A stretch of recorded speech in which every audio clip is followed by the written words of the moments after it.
आपने नोटिस किया है पिछले कुछ टाइम से गोल्ड और सिल्वर के प्राइसेस आसमान छू रहे हैं।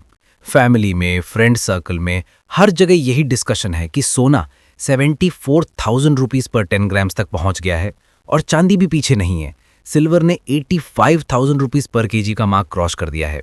ऐसा लग रहा है जैसे अचानक से सबको इन मेटल्स की याद आ गई है। लेकिन इस तेजी के बीच एक बड़ा सवाल भी उठ रहा है, क्या ये एक बबल है? क्या गोल्ड और सिल्वर क्रैश होने वाले हैं?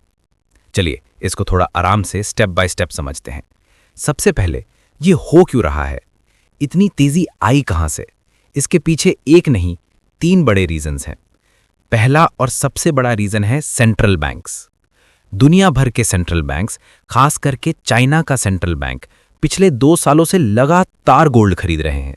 नंबर सुनिए, इन बैंक्स ने 2022 और 2023 दोनों साल 1,000 टन से भी ज्यादा गोल्ड खरीदा है। ये एक हिस्टोरिकल रिकॉर्ड है। अकेला पीपल्स बैंक ऑफ चाइना यानी चाइना का सेंट्रल बैंक पिछले 17 महीनों से नॉन स्टॉप हर महीने गोल्ड अपने रिजर्व्स में ऐड कर रहा है। अब सवाल उठता है कि ये बैंक्स, खास करके चाइना, इतना गोल्ड खरीद क्यों रहे हैं? इसका कनेक्शन है डी-डॉलराइजेशन से। दुनिया की इकोनॉमी अभी तक यूएस डॉलर पर बहुत डिपेंड करती है। इंटरनेशनल ट्रेड, रिजर्व्स सब डॉलर में होता है। लेकिन जब अमेरिका ने रशिया यूक्रेन वॉर के बाद रशिया के डॉलर रिजर्व्स फ्रीज कर दिए, तब चाइना जैसे देशों को एक झटका लगा। उन्हें रियलाइज हुआ कि यूएस डॉलर पर इतनी डिपेंडेंसी आगे चलकर उनके लिए एक रिस्क बन सकती है।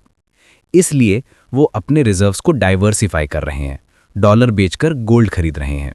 गोल्ड एक ऐसी चीज है जिसे कोई एक देश कंट्रोल नहीं कर सकता।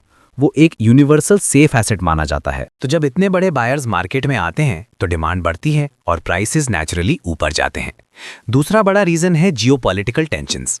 आप देखिए, रशिया यूक्रेन वॉर अभी भी चल रही है। मिडिल ईस्ट में इजराइल पैलेस्टाइन का कॉन्फ्लिक्ट बढ़ता जा रहा है। जब दुनिया में ऐसी अनसर्टेनिटी होती है, जब लोगों को लगता है कि कुछ भी हो सकता है, तब लोग सेफ इन्वेस्टमेंट्स की तरफ भागते हैं। और सदियों से गोल्ड और सिल्वर सबसे ट्रस्टेड सेफ हेवन एसेट्स माने जाते हैं। लोग स्टॉक मार्केट के रिस्क से बचने के लिए इन मेटल्स में पैसा लगाते हैं। और तीसरा रीजन है हम जैसे रिटेल इन्वेस्टर्स। जब हम देखते हैं कि प्राइसेस बढ़ रहे हैं, सेंट्रल बैंक्स खरीद रहे हैं, तो एक फोमो यानी fear of missing out create हो जाता है। सबको लगता है कि ये अपॉर्चुनिटी मिस ना हो जाए। इस वजह से छोटे इन्वेस्टर्स भी मार्केट में एंटर करते हैं, जिससे डिमांड और भी बढ़ जाती है। तो ये तो हुई प्राइसेस बढ़ने की बात। लेकिन अब आते हैं उस बड़े सवाल पर, क्या ये क्रैश हो सकता है? देखिए, किसी भी एसेट की प्राइस जब बहुत तेजी से बिना किसी करेक्शन के ऊपर जाती है, तो उसमें एक रिस्क हमेशा रहता है। इसके 2 मेन पोटेंशियल ट्रिगर्स हो सकते हैं। पहला ट्रिगर है यूएस फेडरल रिजर्व की इंटरेस्ट रेट पॉलिसी। अभी अमेरिका में इंटरेस्ट रेट्स काफी हाई हैं। अगर आने वाले टाइम में फेड इंटरेस्ट रेट्स कम करने का डिसीजन लेता है, तो उसका गोल्ड पर पॉजिटिव असर पड़ेगा, क्योंकि जब इंटरेस्ट रेट्स कम होते हैं तो बॉन्ड्स जैसे एसेट्स कम अट्रैक्टिव हो जाते हैं। लेकिन अगर किसी वजह से इन्फ्लेशन कंट्रोल में नहीं आता और फेड को इंटरेस्ट रेट्स हाई रखने पड़ते हैं या और बढ़ाने पड़ते हैं, तो गोल्ड के लिए ये एक नेगेटिव चीज हो सकती है। गोल्ड पर आपको कोई इंटरेस्ट नहीं मिलता, तो हाई इंटरेस्ट रेट के एनवायरनमेंट में लोग गोल्ड से पैसा निकालकर ऐसी जगह डालना पसंद कर सकते हैं जहां उन्हें रेगुलर इनकम या इंटरेस्ट मिल रहा हो। इससे गोल्ड की डिमांड कम हो सकती है और प्राइसेस नीचे आ सकते हैं। दूसरा ट्रिगर हो सकता है प्रॉफिट बुकिंग। जो बड़े इन्वेस्टर्स या सेंट्रल बैंक्स ने नीचे के लेवल्स पर गोल्ड खरीदा है, वो इन हाई प्राइसेस पर अपना प्रॉफिट बुक करने का सोच सकते हैं। अगर अचानक से मार्केट में बड़ी सेलिंग शुरू हो जाती है, तो एक शार्प करेक्शन या मिनी क्रैश देखने को मिल सकता है। पर यहाँ एक हुक है। कहानी में सिल्वर का एक अलग ही एंगल है। सिल्वर को अक्सर गोल्ड का छोटा कजन समझा जाता है, लेकिन सिल्वर की अपनी एक यूनिक आइडेंटिटी है। गोल्ड प्राइमरीली एक मॉनेटरी मेटल है, एक इन्वेस्टमेंट है, जबकि सिल्वर इन्वेस्टमेंट के साथ साथ एक क्रूशियल इंडस्ट्रियल मेटल भी है। आपके फोन में, लैपटॉप में, सोलर पैनल्स में, इलेक्ट्रिक व्हीकल्स में, 5G टेक्नोलॉजी में, इन सब जगहों पर सिल्वर का इस्तेमाल होता है।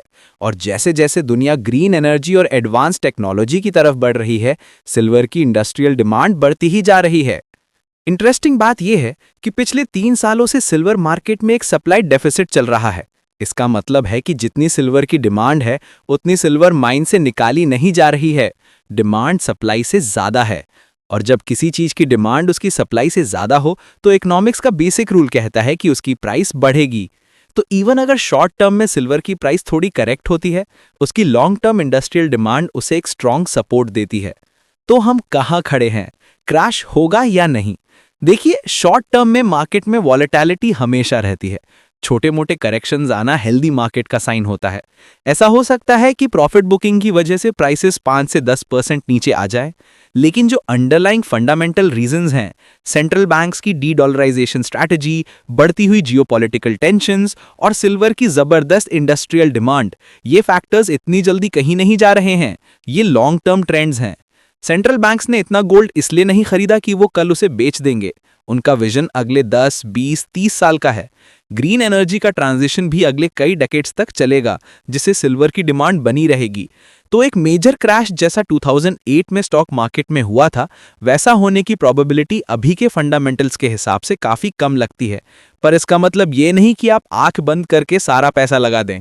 एंड में डिसीजन आपका है, लेकिन ये समझना जरूरी है कि गोल्ड और सिल्वर सिर्फ चमकने वाले मेटल नहीं है। इनके प्राइसेस के पीछे पूरी दुनिया की इकोनॉमिक्स, पॉलिटिक्स और फ्यूचर टेक्नोलॉजी की एक गहरी कहानी चलती है। इस कहानी को समझेंगे तो आप एक बेहतर डिसीजन ले पाएंगे। क्रैश हो या ना हो, एक चीज तो साफ है, इन मेटल्स की इंपॉर्टेंस आने वाले समय में कम नहीं होने वाली है।